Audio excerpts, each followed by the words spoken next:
test. Can you guys hear me okay? Yeah, awesome. Okay, how exciting. We are here for the first ever panel at SHOWFIELDS Miami. Yay, thank you, Tam, Sam, and all the SHOWFIELDS team for having us here. And thank you for all the artists and cultural producers that are joining us today. You guys are awesome.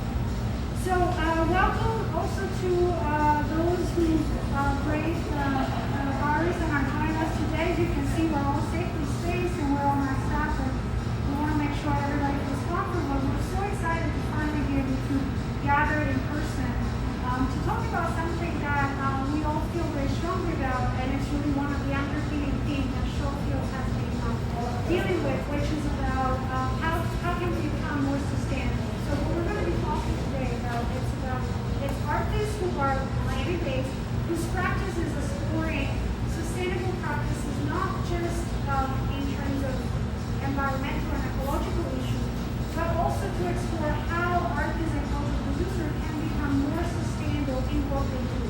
The kind of material they use or they don't use, limiting air travel, and other tools and measures that I think we all learned while being in lockdown and tucked away and understanding how the environment was actually able to take a breath and regenerate itself when the rest of the world was in lockdown. So my name is Agro. I am a freelance curator, and I founded a few years ago a residency and research initiative for ARTSail. And we bring culture producers together with scientists, marine experts, and climate activists to help them understand how climate change and man-made pollutions are affecting the water we surround Miami. And I'm really excited to be here today at SHOWFIELDS. This is their second store ever, and this is the first in Miami. And for this first exhibition and rotation, SHOWFIELDS decided to work with Miami-based artists that are looking at sustainable practices. So we're going to have some artists today. One of them actually has installations here in the space. And again, we're going to be looking at PowerPoints. We'll be hearing and understanding more about the practices of each individual presenter. And then we're going to have a short Q&A. We are actually on Instagram Live, both on the ARTSail handle as well as SHOWFIELDS. So for those of you who are not here today, hopefully you're able to join us on the virtual platform. So I'm going to hand it off to Susan Caraballo, who is I'm thrilled to have here today. Thank you, Susan, and the mic is all yours. Please hold the microphone close. Thank you, Umberta. I want to take a minute to thank everyone for being here, both in person and virtually. Thank you to SHOWFIELDS and ARTSail for making this possible. I also want to acknowledge that we are here today on land originally settled by the Tequesta, Seminole, and Miccosukee tribes. In talking about the climate emergency, the term apocalypse is referred to about the inevitable future. Although I believe we need to envision a positive one, let us not forget that the apocalypse is a privileged narrative. To quote the directors of the theater company in New York City, many including indigenous communities have already lived their version of the apocalypse. We need to come together now more than ever, learn from each other, and take actions as individuals, communities, organizations, and governments to be more sustainable and regenerate what we have lost. To that end, this program launches #ArticulatingClimate, Art Actions for Change, an initiative funded by the John S. and James L. Knight Foundation, which was originally intended to be over 2 years, but condensed to one thanks to COVID. The program consists of a series of presentations like today's, addressing sustainable cultural practices.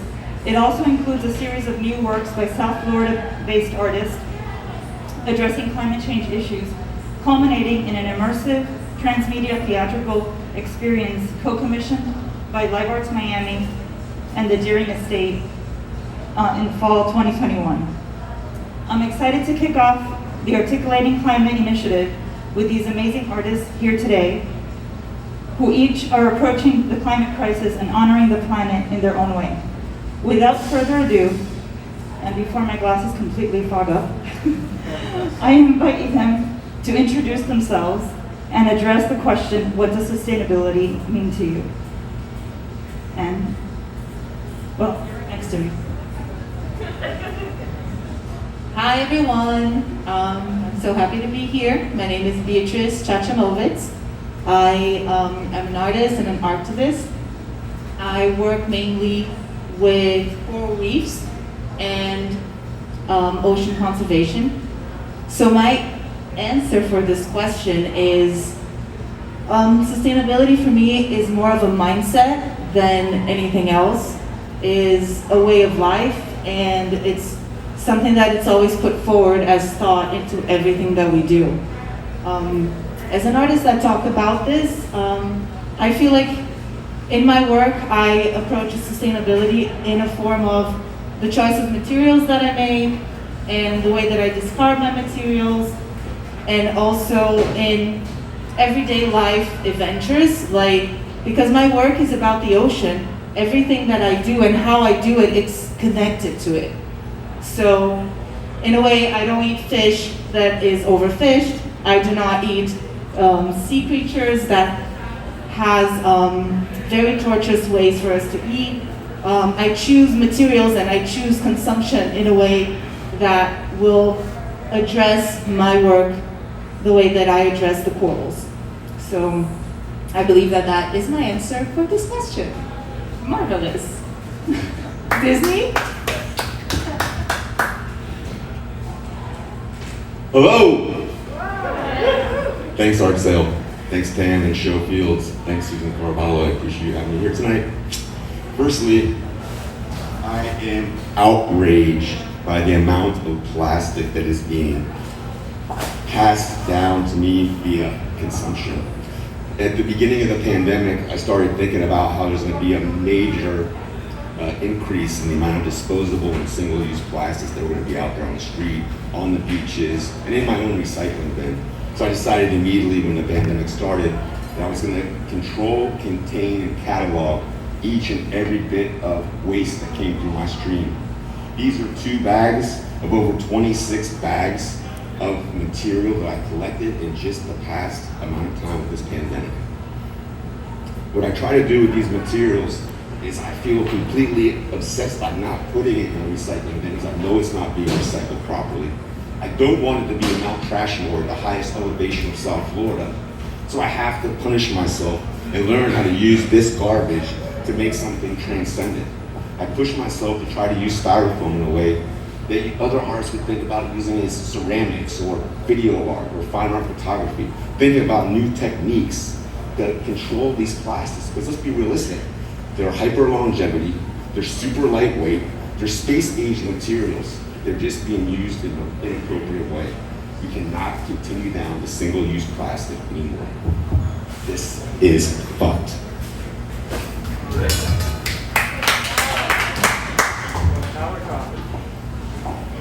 Hey, good evening, friends and family. My name is Houston Cypress, and I'm from the Otter clan of the Miccosukee tribe of Indians of Florida. And the Otter clan is one of the families that make up the tribe. And so I work as a poet, as a writer, as a filmmaker, and also as an environmentalist. And I have started a nonprofit with my buddies and my friends and my colleagues in the community known as Love the Everglades movement.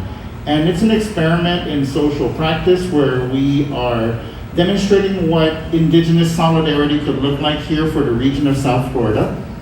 And aside from that, we're trying to add more to the discourse when it comes to environmental conservation and Everglades restoration by really looking at the spiritual and the artistic discourse around restoration.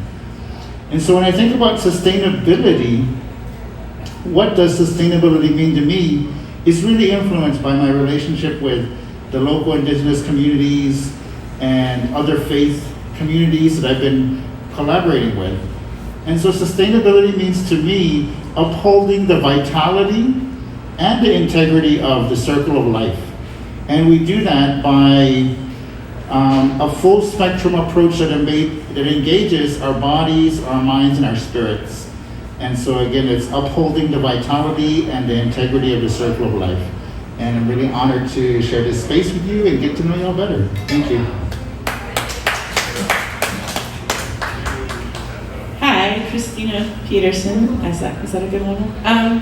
I also do a lot of artwork around the Everglades, a place I did residency 5 years ago, and I really kind of delved really deep into it, and also really interested in local history. And one of the things I was thinking about was, sustainability to me has been connecting to the environment where I actually live, right? And I think the problem with a lot of things like the nature porn that exists on Instagram, the like hot bikini-clad girl snorkeling with sharks, is that maybe it's real, but it's not the way that we really connect with nature.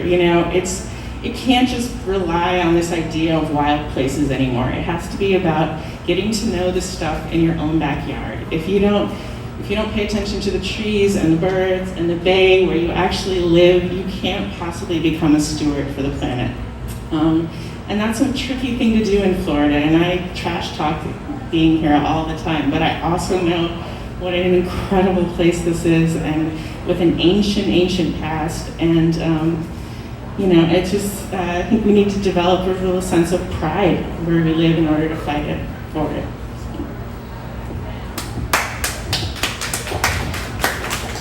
I love that, building a sense of pride. That's beautiful. That's deep and profound and so true.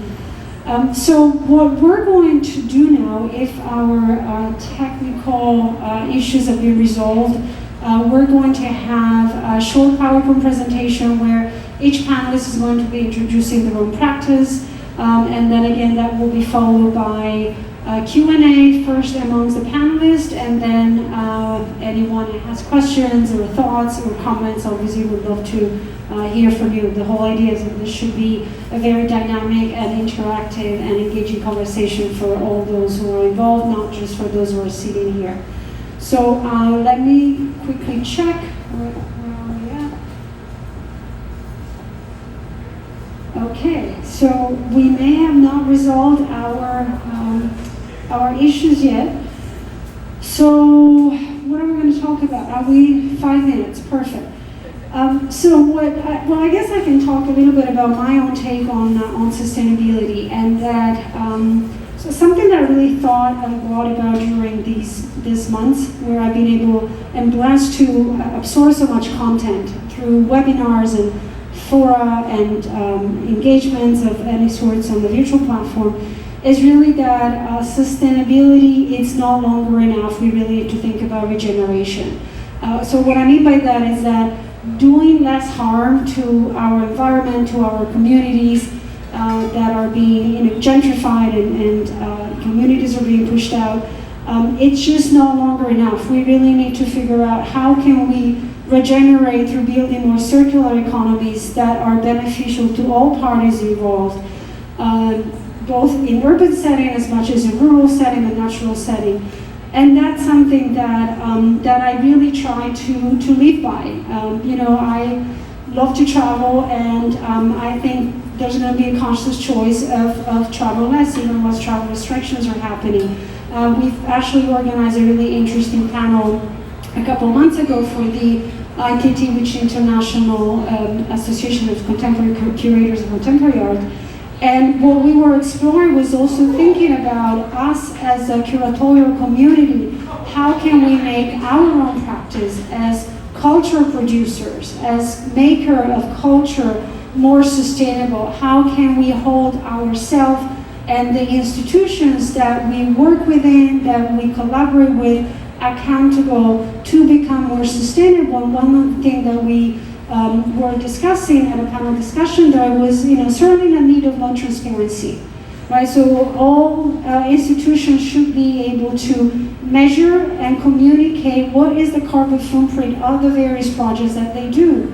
There's so many creative ways that one can do that, but I think if we hold each other more accountable, if we're able to put numbers to what we do, I think that will really help us to reduce that carbon footprint. There have been discussion about making more collaboration so that we kind of go beyond this idea of the blockbuster exhibitions where, my museum or my institutions or my city has to do better than yours, and we can think more about collaborations where we have productions, whether we're talking about visual art exhibitions or performances that travel more and, travel in as sustainable way as possible, but where we have productions that carry on for a longer amount of time, that are showcased in different cities. And that's something that I think it's totally doable. It just requires a shift of a mindset. There was a really beautiful text that a journalist and a thinker that we hosted during this panel. His name is Till Brigley, and it's called Consequential Paralysis. And it really provides very simple and yet very implementable tools about how, again, as cultural community, we can become more mindful about what we do and how we do it. And again, I think this was an eye-opener for me. We will be organizing more of these webinars during the course of the next year, focusing on curatorial practices, artistic practices, on design and architecture, so looking at sustainability from the side of design architecture. And the last webinar is probably going to be focusing on green and blue infrastructure and landscape design. And so hopefully we'll be able to all participate in this. ARTSail is going to be one of the partner organizers, so we'll make sure we'll post information about this upcoming programming on our website and our social media, and obviously we'll make sure that SHOWFIELDS is somehow involved and being able to participate. Susan, anything you'd like to add to my little spiel?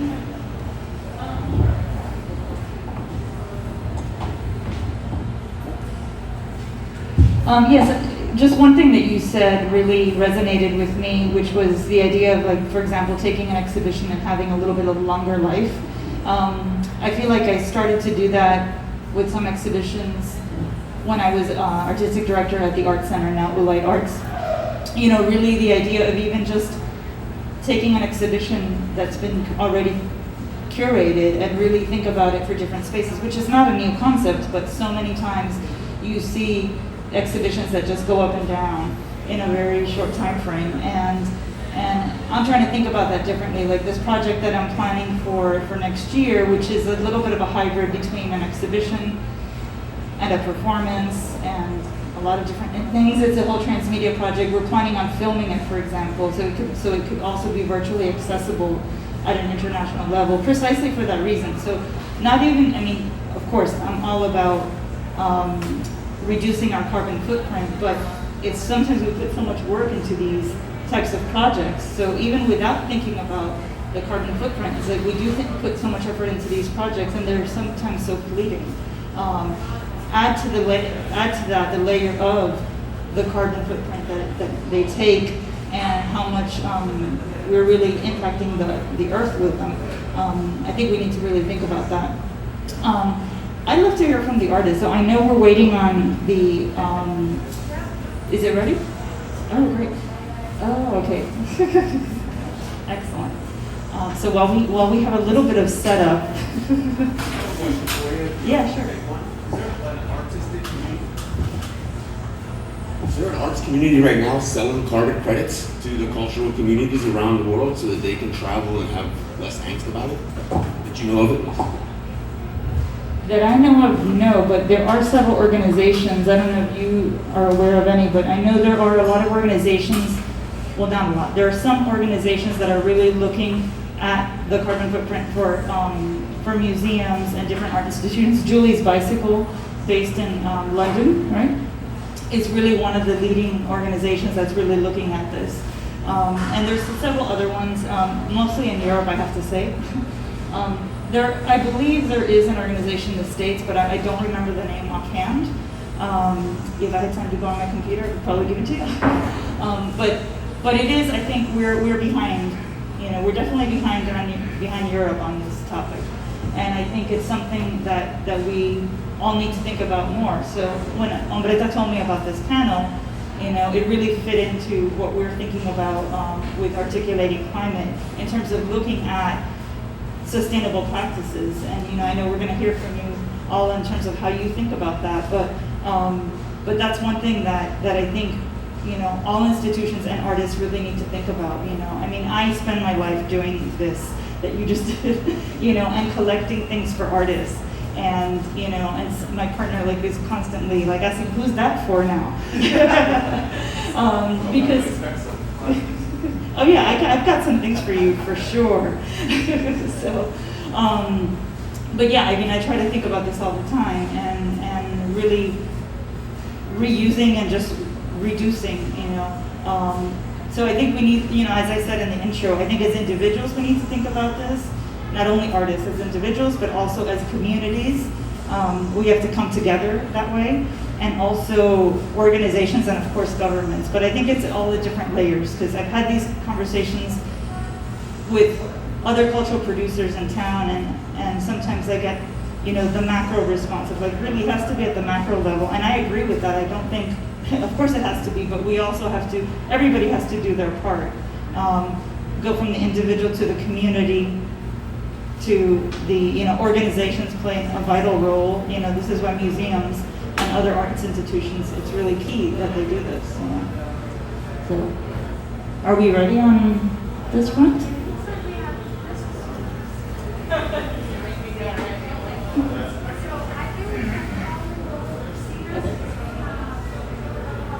You need the microphone? Great.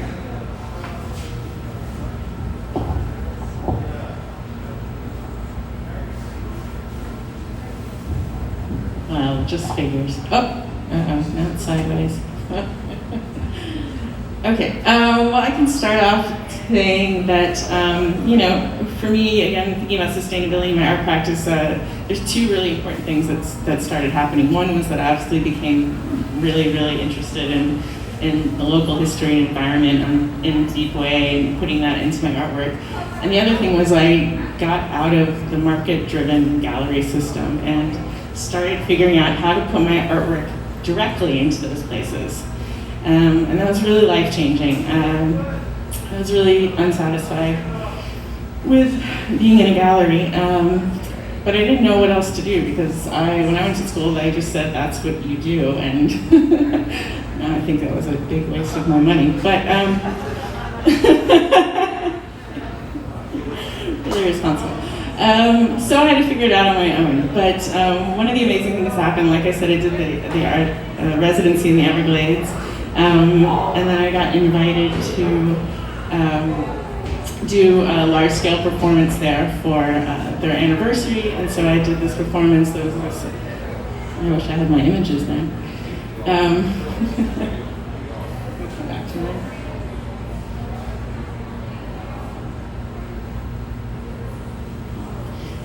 Well, if we get to the first one, which is the drawing, I'll start with that actually.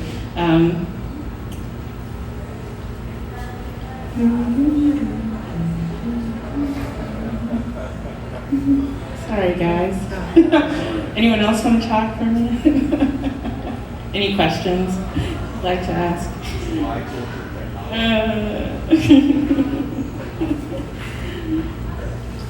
Oh, there we go.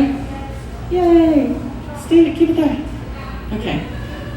So, one of the things about my visual narratives coming more and more from the landscape is that what I've discovered is I don't even have to put, I used to put myself in my drawings, and I discovered I don't really have to do that anymore, because if you study human history and the landscape sort of simultaneously, what you find is that the truest stories about human existence are written into the plants and the creatures, and to study them and find our own therein.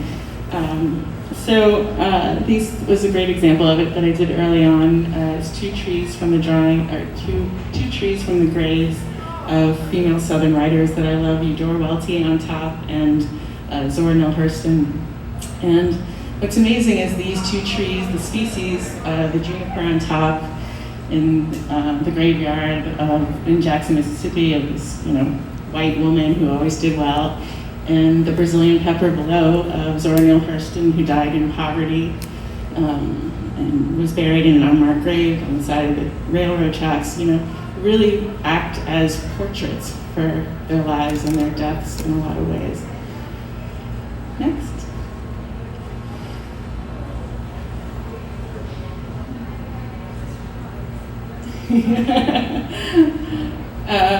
So research has become a really big foundation of my work, and I've become a kind of a nerd. I have a big South Florida history art collection, and it's really wonderful. I got a night grant, so I've been studying a lot, visiting a lot of archives, which are a fantastic resource. We live in a renaissance right now for the information you can access. And you don't need to go to school to do it. You can do it all on your own. There's a million points of entrance, and it has done nothing but enrich my life. One of the things that can be really hard when you study the environment is it feels like it's just diminishing returns and it's all depressing news. And history kind of has the opposite effect. It's full of wonderful stories of people who lived better than we did and who did it much better. And in Florida, that goes back to, it's older than the pyramids. There's been human existence recorded here going back 11,000 years. So, the idea that we're this young city built on wilderness was just a myth created by Flagler and Tuttle deliberately. So, learn the real history of a place, and I think you have a much better chance of caring for it.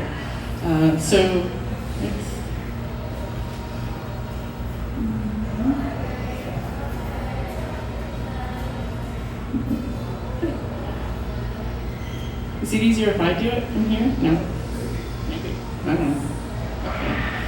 My last exhibition was at Locust Projects in the Pines, and since I'm really against the sort of white wall gallery, I did a pretty good job of erasing it and built a cemetery inside that was an homage to the pine rockland landscape that once existed here, and that very few people realize has just been completely eviscerated other than in the park. And also to some of the characters and even the creatures that have been ignored in history books. Go to the next one. So, for example, the Bahamian pioneers who did the actual backbreaking work of building Miami, and only Flagler got the credit for it. Along similar lines, I created a wallpaper that talks about Florida history too. It's for an Art and Public Projects project, and serendipitously, Umbretta here saw it and liked it and invited me to create the illustrations for a bilingual book of essential terms for understanding climate change in South Florida. And we just got an Ellie's Creator Award for it. I did. Yay! The money just came from the bank today, Umbretta. It was perfect timing. So we're really excited to embark on that, and I'm officially the next artist in residence for ARTSail, a nomadic residency. So we're looking forward to doing some research trips, like to Lake Okeechobee and stuff, to really examine some of the water conditions in Florida, which is awesome. And then my latest exhibition is actually a completion of my last Oolite. And you're the first one seeing this. It's hot off the press. I just installed it at the airport. You can go to the next slide. You can't really see what that is. So it's a depiction of Cutler Fossil Site, which is probably the most important archaeological site that exists within the Deering estate. It's not open to the public, I'm afraid. It's far too sacred. But they've discovered evidence not only of Paleo-Indians, but Ice Age mammals like woolly mammoths and dire wolves. There's a skull out there. So it firmly establishes Florida as this ancient place in which people have been living for thousands of years, which you already knew, but some of us didn't know. So it's at the airport, yes. So unfortunately, you won't be able to see that either unless you're traveling, which we're not encouraging. It's a real catch-22, but hopefully when it comes down, we'll put it somewhere else. Thank you. Who wants to talk next?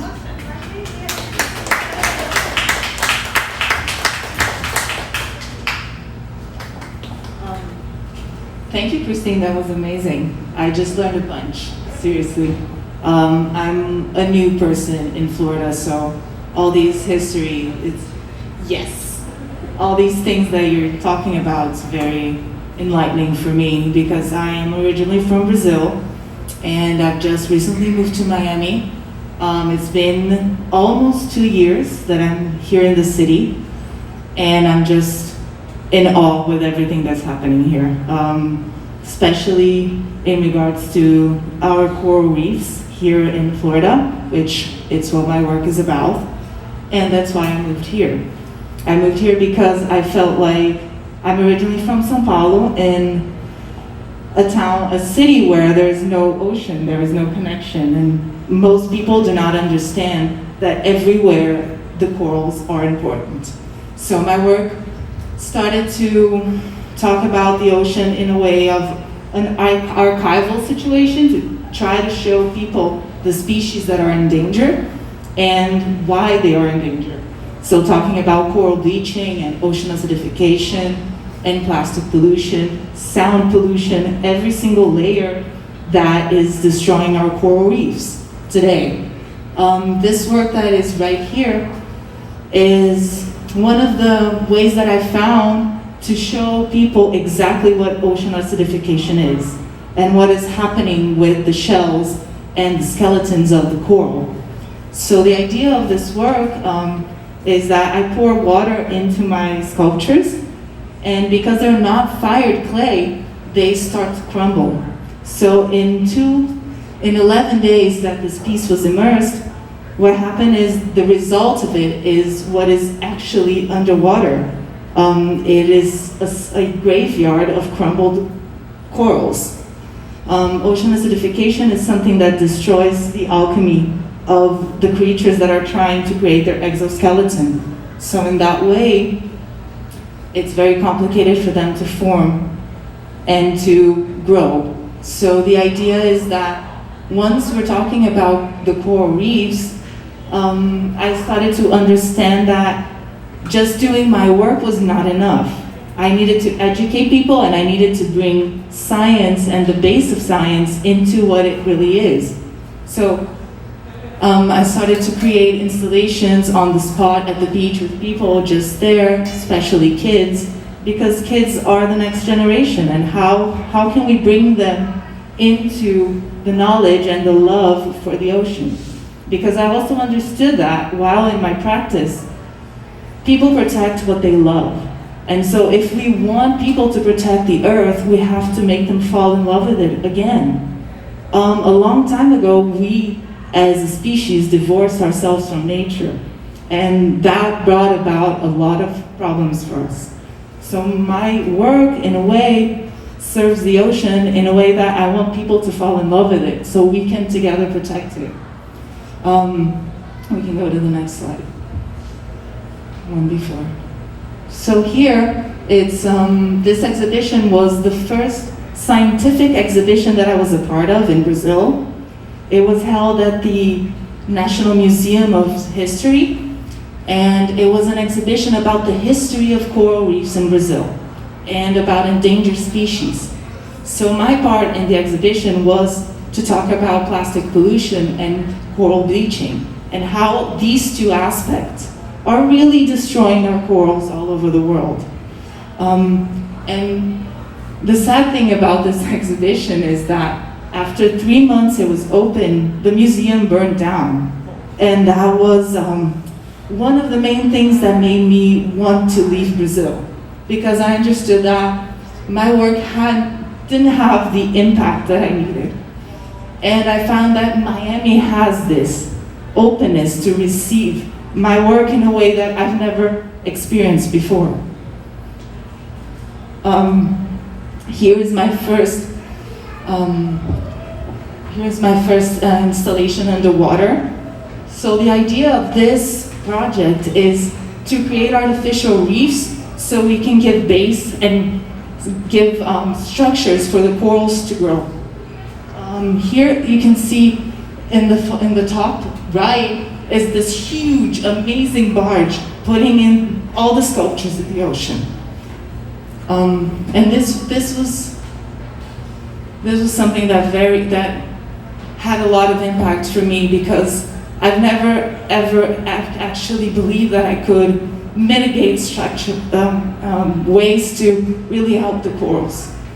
And this is a piece that really does that. Thank you so much.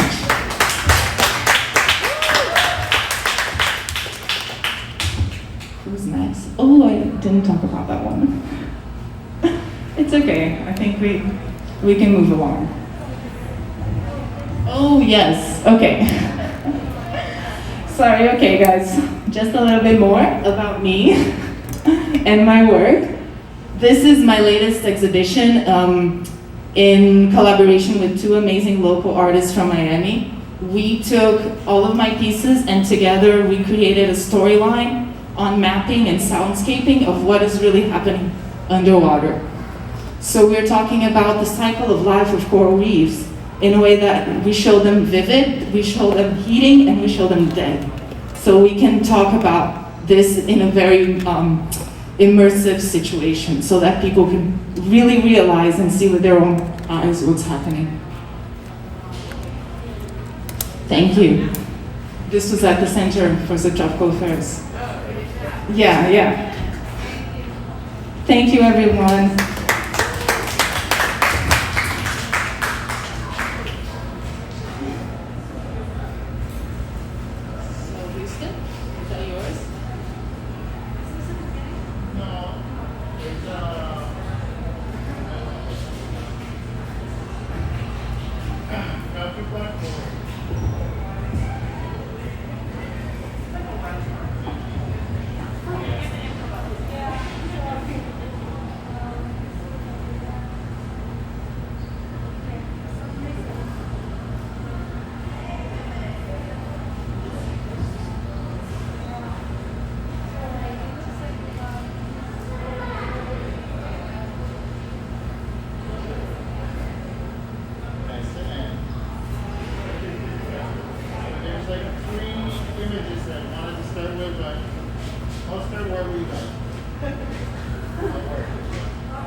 All right, cool. Again, my name is Houston Cypress, and I'm with the Love the Everglades movement. And I wanted to talk a little bit about a full spectrum approach to environmental advocacy. And what we do with this full spectrum approach is that we honor the spiritual foundation that's necessary for personal sustainability. Some people have talked about it as a multi-tier action plan, but we're really trying to engage all the tools and tactics that are available to us, whether that's through policy, through education and research, through personal experience and revelation, as well as the arts and faith and spirituality. So there's 3 projects that I wanted to bring to your attention, one of which is known as Inflection Points. And the Inflection Points project was about creating a multi-faith and interfaith framework for influencing the spiritual dimension of Everglades restoration. And so what we did with that was create an art installation bringing 13 water samples from throughout the Everglades watershed. And we also did that as an installation that was in resonance with a direct action being performed by a Two-Spirit elder. So as an interfaith ritual, we brought the waters not only to the art installation, but also to a Native American church peyote ritual, as well as to the Weird Miami bus tour organized by the ARI organization. So that was a way of engaging communities for access, to learn more about their local issues, and to engage as many people as we could in this project. The other project that I wanted to bring to your attention was a pop-up chapel by our friend Sister Robin, who is a Christian missionary. She wanted to honor the holy with site-specific installations. So it was an opportunity for contemplation, even while you're in the midst of the maelstrom. Sustaining the sacred. And for more of the performance art of Sister Robin, you gotta check out her Sister Robin Street Market, which is twice weekly in Las Olas Boulevard, where she gives out free food. So please check her out. And then my buddy Gene Sarmiento is really good at doing different kinds of water ceremonies that use the techniques of ecstasy, the shamanistic techniques. And so with these rituals and techniques, we recalibrate our personal connections to the natural world, to the elements, and we restore currents of energy. We restore the flows of water. And so we're talking about honoring the values of other systems. We're looking at this images here. This is the way that a decolonial science is being deployed by the Miccosukee tribe of Indians of Florida. So what they do is they hop in their airboats and they make a caravan as a community. And they cruise around the Everglades and take scientific measurements, but also combine it with the traditional ecological knowledge. So it's a community affair.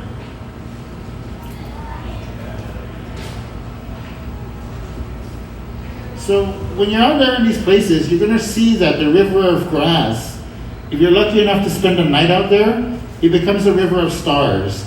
The Milky Way is very visible, and these are tree islands that served as refuges, as hideouts for my ancestors. But not only that, these are places where people were actually born. So Yanchehi, the high ground, is where my uncle was born. And then the island just beneath that, you saw the nighttime image. This is the daytime image. Antuch Chukule, where the little pot sits. So these are autonomous zones. These are pharmacies where we get our medicine. And these are the jurisdictions and the realms where natural law continues to abide. So this is the Indian reservation. This is my home. This is what it looks like.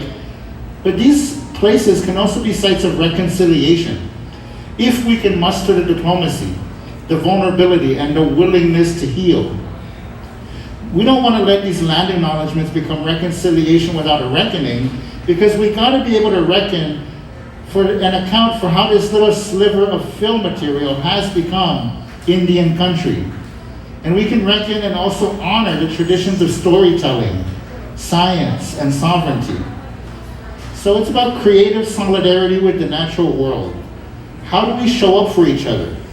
So creative solidarity with the natural world can look like this. This is a direct action in collaboration with the indigenous communities. And what we're doing here is a spiritual practice of deep listening, but we're also raising a little bit of hell. It's a colorful ruckus on behalf of the natural world. So I wanted to just end with the fact that this is a quote that's been attributed to the president: to do what you can with what you've got where you are. And so in terms of direct actions that are available to you, I would like to invite you to some direct actions. On December 13 is the Geminids meteor shower. December 21st is the Ursids meteor shower. The Quadrantids is on January 2nd. And definitely consider joining the Lake Okeechobee Prayer Walk. 7 days of prayer for walking around Lake Okeechobee, February 6th to February 21st. And again, my name is Houston Cypress, and I thank you very much.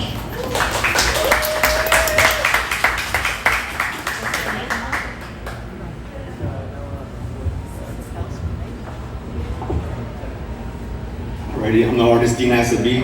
I'm also called Disney NASA Board. I was fortunate enough to be asked by SHOWFIELDS and ARTSail to create some immersive installation work for SHOWFIELDS itself. It is installed in the lobbyway downstairs in multiple rooms. I'd like to talk a little about those pieces. I don't have any slides to show you because I encourage you to walk down there and interface with the pieces themselves. Take some time to take a picture and follow me on Instagram to see what I'm doing. So let's talk first about I made a series of video sculptures. There's 3 of them down there.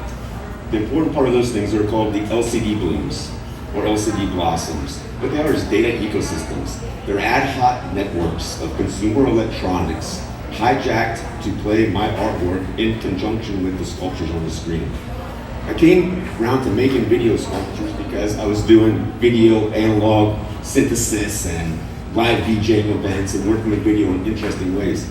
But I wanted to come up with a system that I could manipulate the video in real time via the use of real materials. So the screen sculptures downstairs are from ocean debris, some of my 26 bags of garbage I've been collecting in the pandemic, LEDs, and various cabling and media cards to make those things come to life. And I think about them as miniature environments. They're fragile, but they're alive. They're resilient, they're dynamic, they're animated, but they're about life. They're living objects, mini ecosystems. I also made another piece that's in the window. I've been totally so obsessed living back in Florida. I grew up in Florida. My heart's in Florida, but I lived in New York for 20 years. I come back down here and everyone seems like they have their head in the sand. There's no climate change.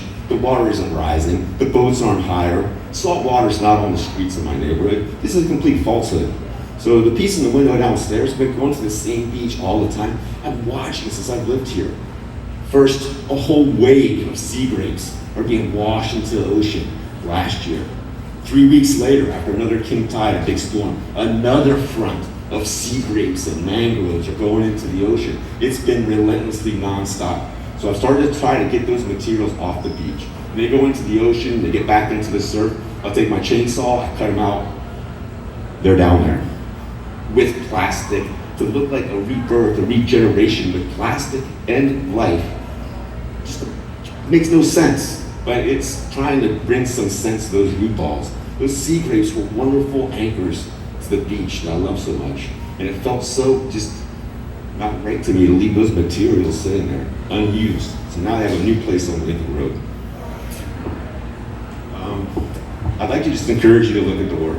I feel like me talking about it and you looking at it are two different things. The work is going to be up for 6 months. I'd be more than happy to meet anyone here or abroad that would like to meet me here and have more dialogue about it. Or we can have a studio visit as well. I'm Dean Assabeat. Thank you, Tam at SHOWFIELDS. Thank you so much, Umbretta. This was awesome.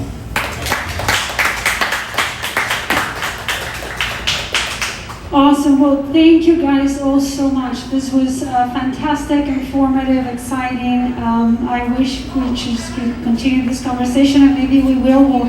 Maybe we'll do a field trip to the Everglades, and Houston, you can show us around the sacred grounds that we know so little about.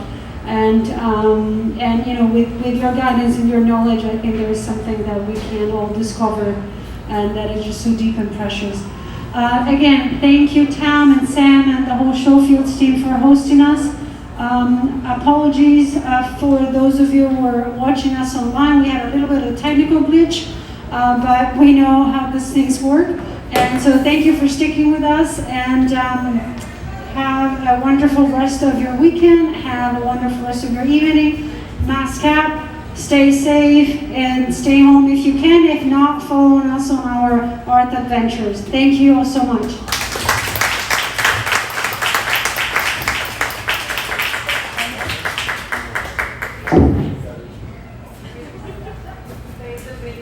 That was fun, thanks guys. Listen, I put out there as soon as possible.